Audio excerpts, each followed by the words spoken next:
panduan amal yang ketiga yaitu tidak melakukan hal-hal yang tidak penting atau meninggalkan hal-hal yang tidak penting dalam sebuah hadis riwayat Imam Ibnu Majah nomor hadis 3966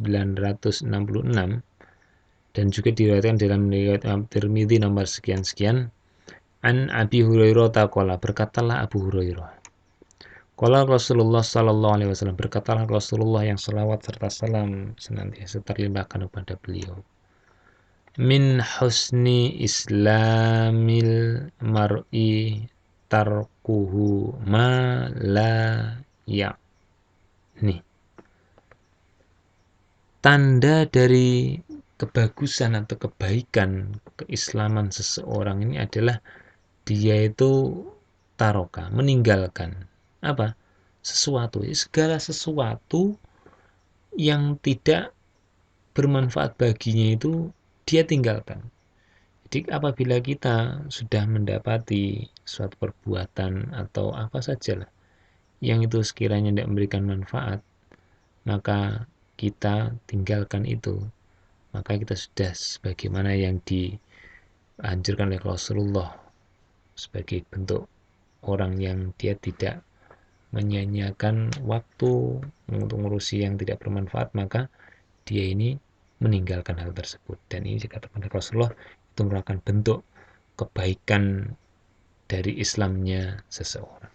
Marilah kita berdoa pada Allah, semoga Allah menunjukkan kepada kita bahwasannya mana yang bermanfaat, mana yang tidak, dan kita diberi kemudahan untuk mengamalkan dan istiqomah. Karena banyak para jamaah rahimakumullah di antara manusia-manusia ini, mereka justru sesuatu hal yang tidak bermanfaat baginya, baik untuk urusan dunia dan akhirat, justru mereka tekuni. Jadi antaranya main layangan dari pagi sampai sore, banyak. Main HP dari pagi sampai sore, banyak. Artinya itu tidak bermanfaat baginya, maka dia tinggalkan. Maka dari itu kebagusan Islam ini bisa diukur dari hal tersebut. Kemudian dalam hadis yang lain, dalam riwayat Imam Ahmad nomor hadis 1642 dari Husain bin Ali, dia berkata, qala, berkatalah Rasulullah sallallahu alaihi wasallam, inna min husni islamil mar'i killatal kalami fi ma la ya'ni. Sesungguhnya di antara kebaikan atau kebagusan Islam seseorang ini adalah apa? Dia itu sedikit dalam apa?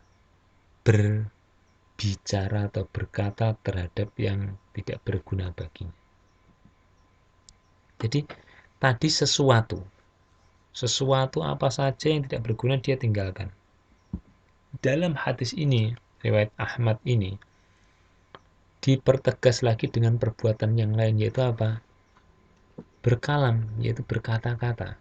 Maka dari itu, kalau ada perkataan yang tidak berguna, maka apabila kita ingin mendapatkan kebagusan dalam keislaman kita ini, ya kita tinggalkan perkataan yang tidak berguna. Mungkin komentari yang tidak penting, atau membicarakan sesuatu yang sebenarnya itu tidak perlu dibahas.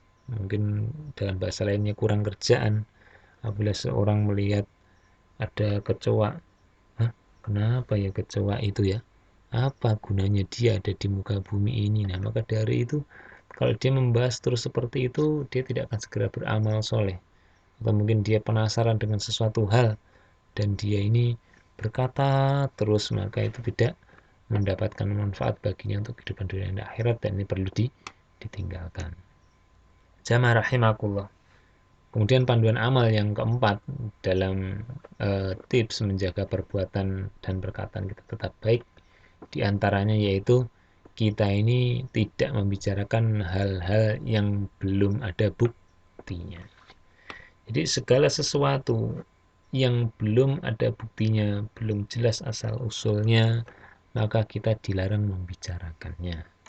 Dalam bahasa populernya itu hoax, ya hoax ini atau hoax ini ya, kalau orang katakan hua ini merupakan satu kategori produk pembicaraan yang keluar dari lisannya akibat apa yang dia lihat, yang dia dengar saja, yaitu dimakan konsultasinya di atas panggung tanpa dia pikir, tanpa dia timbang-timbang, tanpa dia telaah, telusuri, dan dia lanjutkan kepada orang selain dia. Artinya hal ini sangat berbahaya. Jadi hoax ini berbahaya, jamaah rahimakumullah. Apa bahaya dari menyebarkan hoax? Artinya kita ini justru menyampaikan atau mengatakan hal-hal yang tidak ada buktinya. Karena bahaya ini akan merepotkan seseorang di hari kiamat nanti. Allah berfirman di surat Al-Isra ayat yang ke-36. Allah mengatakan wala taqfu, dan janganlah engkau mengikuti apa? Ma laisa laka bihi ilmun. Apa-apa yang tidak ada laka bagimu bihi dengannya, yaitu apa?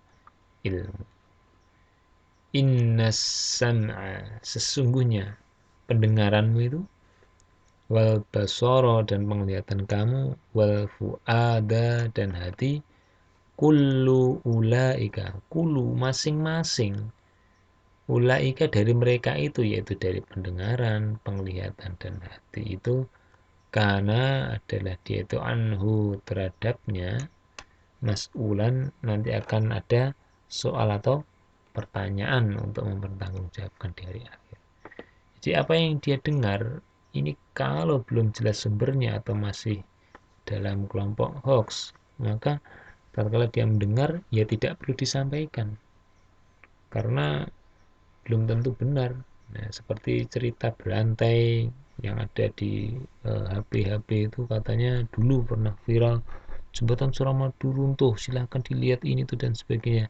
Itu hanya sekedar hoax. Maka dari itu hal-hal seperti nanti akan ditanyakan oleh Allah. Maka perlu kita hati-hati karena bahaya menyebarkan hoax itu nanti akan tetap ditanya perbuatannya, walaupun itu untuk suatu konten yang bermanfaat atau bisa membuat orang bercanda. Itu dilarang, jamaah rahimakumullah. Akan ada pertanyaan kepadanya. Dalam riwayat Imam Muslim nomor hadis 3236 disebutkan bahwasanya dari Abu Hurairah qala, dia berkata, qala Rasulullah sallallahu alaihi wasallam, berkata Rasulullah, innallaha yardalakum thalathan wa yakrahu lakum thalathan. Ketahuilah bahwasanya Allah ini sesungguhnya dia menyukai bagimu yaitu 3 perkara dan membenci 3 perkara. Dia menyukai supaya apa?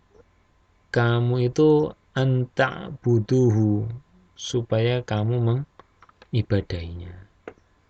Kemudian apa? Yang kedua, wala tusyriku bih syai'an, dan tidak menyekutukannya dengan suatu apapun. Jadi ini yang Allah sukai, ini adalah beribadah kepada Allah, dan Allah menyukai seseorang itu tidak menyekutukan Allah dengan sesuatu apapun.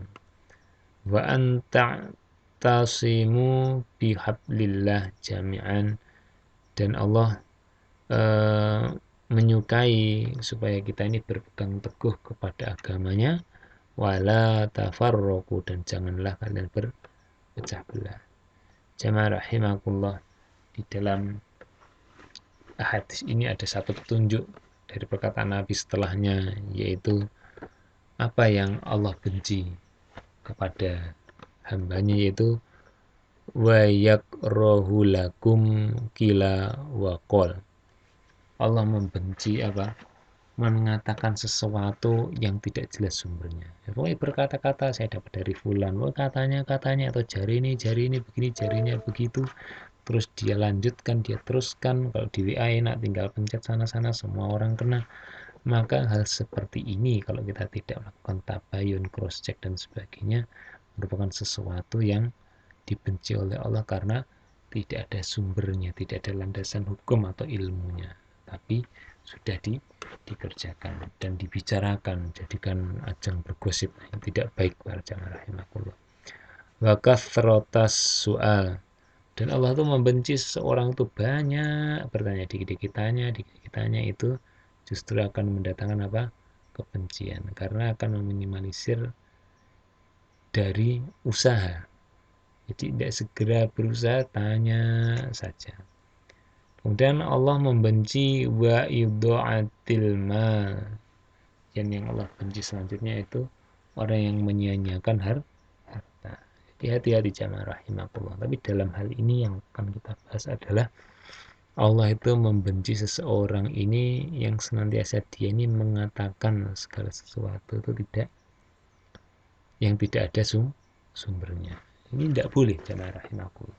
Jadi tatkala kita mendapatkan informasi melalui HP, di WA itu janganlah kita latah untuk mengirimnya. Segera sampaikan tanpa ditabayuni. Maka ini menjadikan seseorang itu dibenci oleh Allah Subhanahu wa taala. Tidak main-main, yang benci adalah Allah.